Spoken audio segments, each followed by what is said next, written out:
కంసుని చేతిలో ఉన్న పాప చేజారి ఆకాశంలోకి ఎగిరి నీ అంతం తథ్యం కంస అని అనింది. ఆ పాపనే యోగమయ్య అను పేరు. కంసుడు భయంతో వణికిపోయాడు.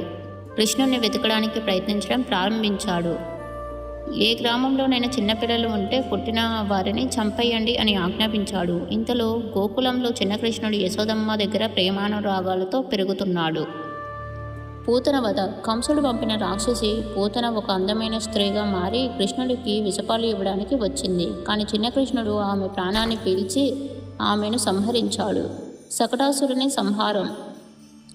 ఒకసారి కృష్ణుడు ఊయల్లో ఉండగా ఒక రాక్షసుడు బండి శకటం రూపంలో వచ్చాడు. చిన్న కృష్ణుడు తన కాలితో తన్నగానే ఆ బండి చెల్లా చెదురైంది. త్రినావత్తుడు మరొక రాక్షసుడు గాలివాన రూపంలో వచ్చి కృష్ణుణ్ణి ఎత్తుకెళ్ళాడు. కానీ కృష్ణుడు అతని గాల్లోనే చంపి సురక్షితంగా భూమిపైకి వచ్చాడు. ఈ విధంగా కృష్ణుని జననం తర్వాత జరిగిన కథ. పార్ట్ 4 కోసం వేచి ఉండండి. Thank you.